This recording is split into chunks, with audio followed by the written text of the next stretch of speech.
What's up, guys? Welcome back. We got a pretty sad looking iPV3 in front of you. Well, I had a little bit of an incident on the weekend. I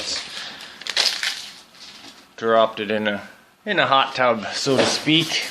Went for a drink, and at the time I was so inebriated I just couldn't even deal with the freaking thing. But it survived. Got the batteries out of it, just let it dry out, and today I'm going to go through. I figured, you know what, I might as well turn this into a video, right? So we're going to do the inside the iPV3 video here. I'm going to show, I also had a request to show how the charger works, so I will do that. Show you how to monitor the first time if you want to double check when you're charging it, and what you got. So those who don't want to break their seals off and open up their authentic mods and break their warranties, this is what you are buying, basically. This is the whole deal. It comes apart pretty easily. It's fairly well constructed. This is the chip here. Obviously your buttons popped out. I got all those to the side. This isn't really a deconstruction video, more so just what to expect when you get here. So there's the chip. SX330 version 3 1500 150 it says for the 150 water.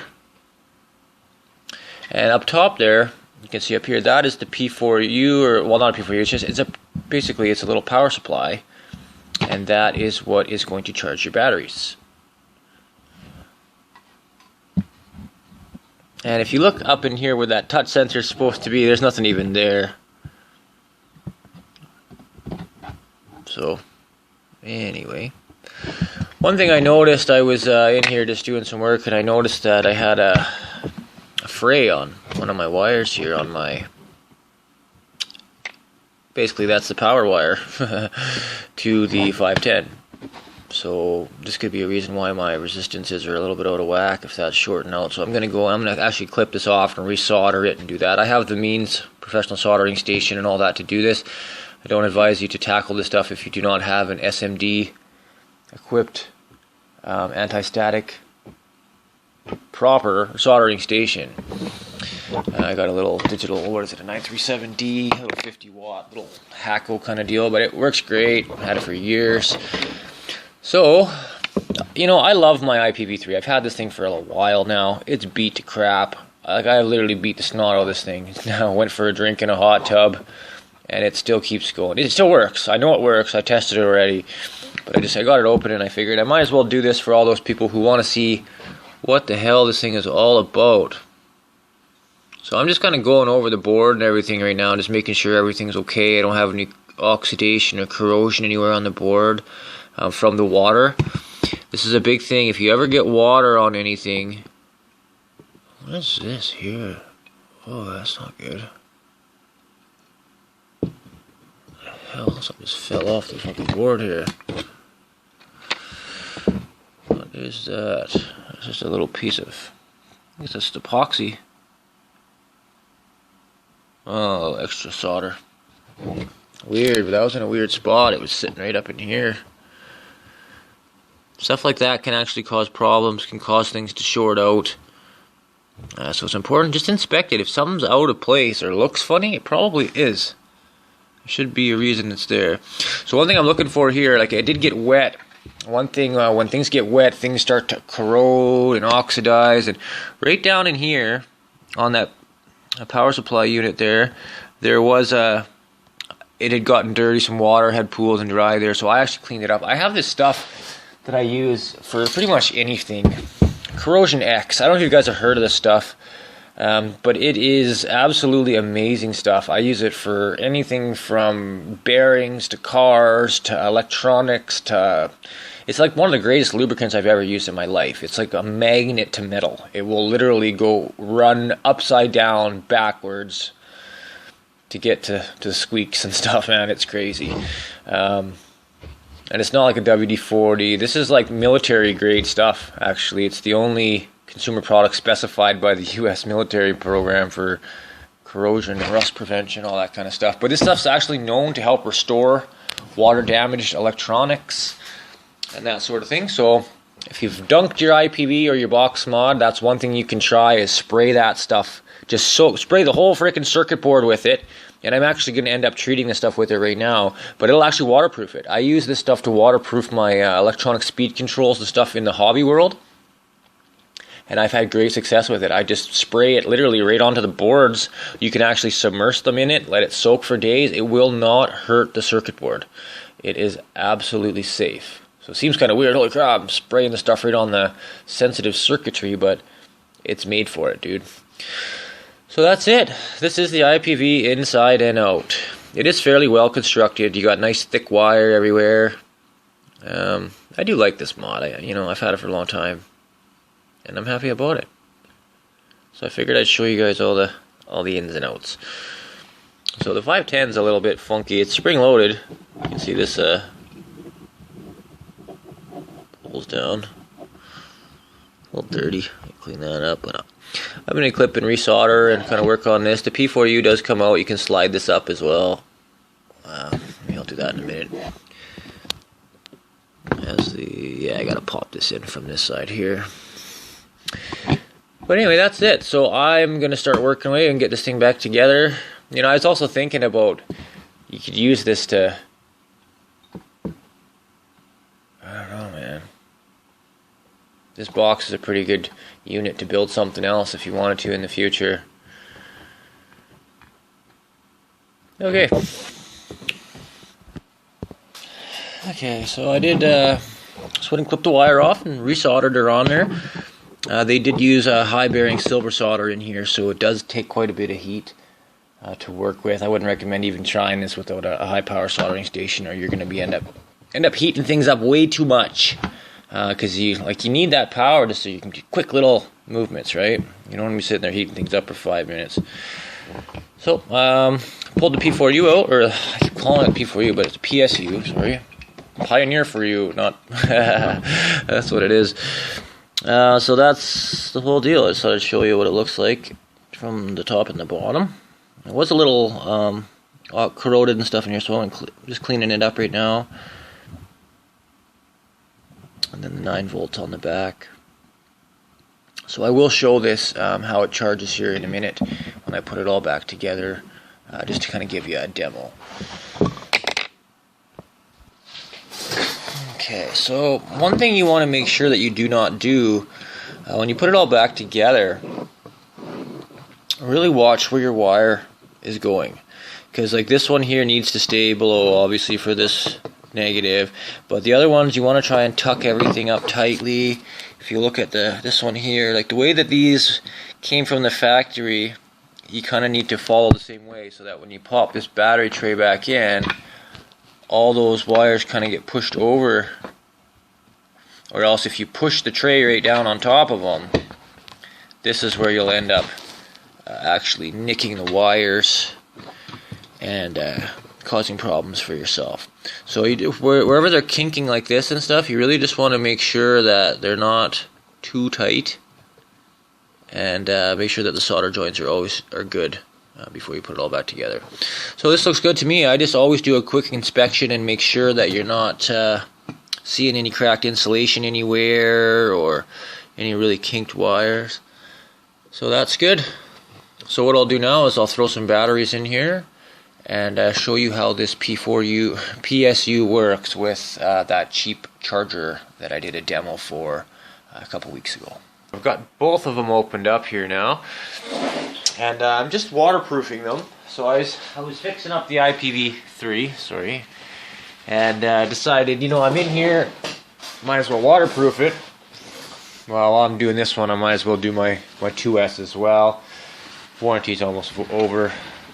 So the CX is really easy to apply. You just spray it on, wipe off the excess. You don't really want to take all of it off.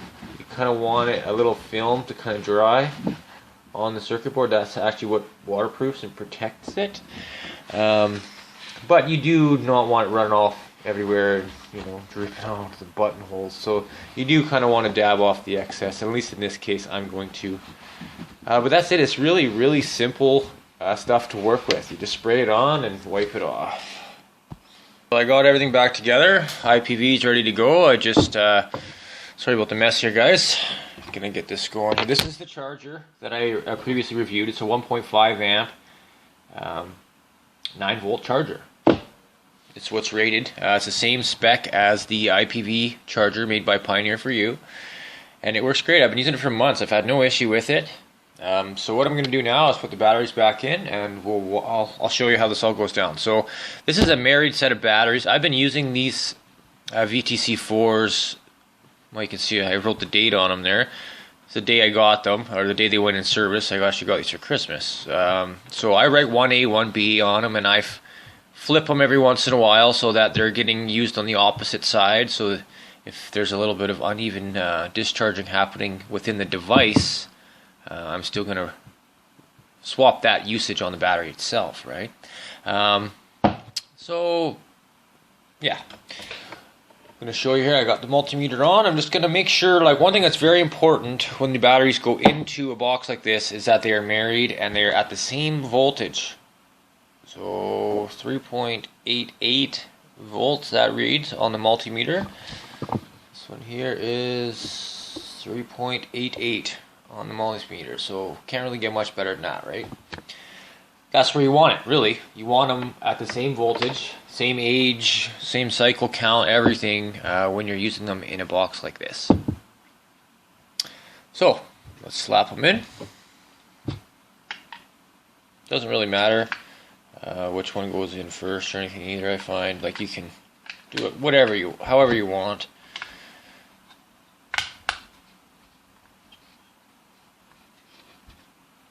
Oh, it's good to see, right? After a drink, the light came on.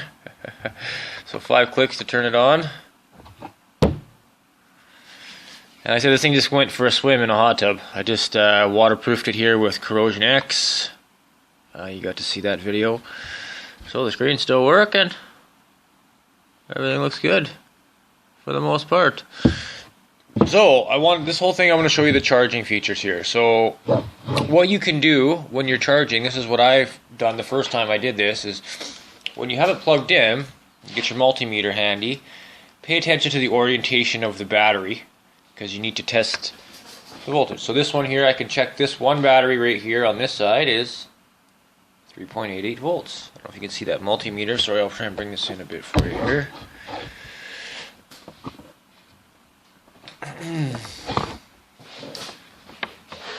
So this one on this side should read 3.88. Yep, and so you see the minus there, that's because I was backwards, which is nice. This one, this multimeter will tell you if you're reverse polarity or not. And 3.88 again. So now I'm going to plug it in and start charging it, and we will watch and see how evenly it charges. Okay, so I've got the charger plugged in. And one thing, you don't want to vape and charge. Don't do it. It's not rated for pass-through. I've never done it. I don't know if it works. I just don't do it. There shouldn't be any need to. Like, 2 batteries should last you all day. If they're not, you should be able to charge them some other way. So you just plug it in. Light goes on. You can see a little red light in there. And it comes on the back. It's kind of hard to see with my flash on here.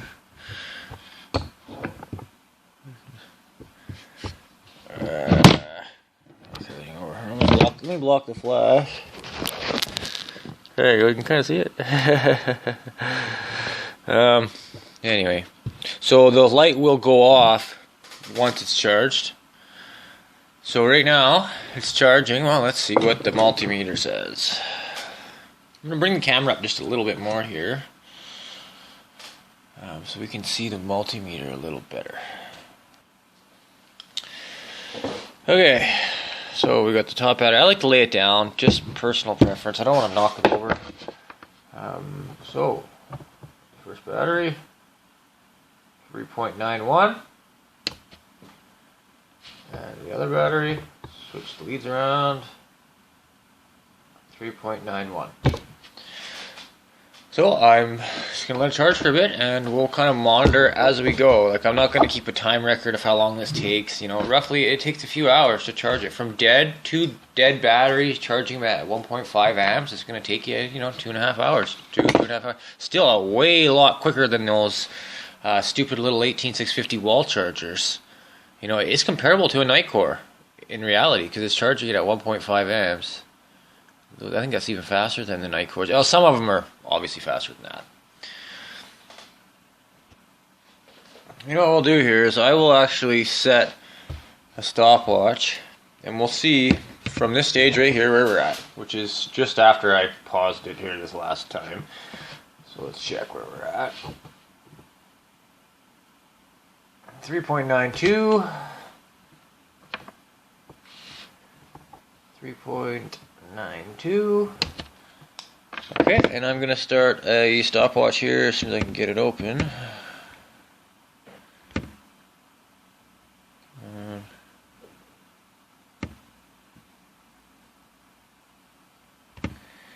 And finally started. Okay, so I've been running her now. It's been 10 minutes since the last pause. Well, let's see where we're at this time. So this is kind of it went from 3.92 to 3.98 in 10 minutes. So that'll give you a ballpark of how fast you're going to be able to charge your batteries. So that's basically it, guys. This is how it works. I had a guy ask me to show him this part, and this was just for you there. I can't even remember your name now. So 3.98 on that battery, 3.98 on that battery. And I've done this like right through the charging sequence a couple like before and checked this and made sure that it is charging properly. I have no problems charging this way. It's completely safe in my opinion, as long as you know what you're doing. If you throw your batteries in at completely different voltages, well yeah, then you're kind of asking for problems. This thing can't independently figure them out when they're stacked like this. That's the whole issue why people, you can't, you know what I mean? It takes a little bit of common sense. But other than that, hope you guys enjoyed the video. Thanks for watching. Inside the iPV3, got seeing a bit of the iPV2S as well. Another thing I was looking at, that touch sensor in the iPV2S looks like I could swap it into the 3. The circuit board, there is a spot where I could solder in the connector. I was looking at removing it from inside the 2S, and I can't really see how they installed it. I got to look a little bit more into that, but I don't want to damage it trying to take it out. If I could get it out easily, I would have done it already, just to see if I can get the touch sensor to work in the iPV3, because I think that would be interesting to see. But thanks again for watching, guys. Go ahead and crush that thumbs up button for me. Sub, like, share. Come on, let's let this channel take off. And we'll get all kinds of stuff going away here. Prizes, giveaways. I'd love to have all that kind of stuff happening. Right now I pay for everything myself. Anybody want to sponsor me, see some reviews, anything you want to see, let me know. I can get it. Talk to you soon, guys. Keep calm, vape on.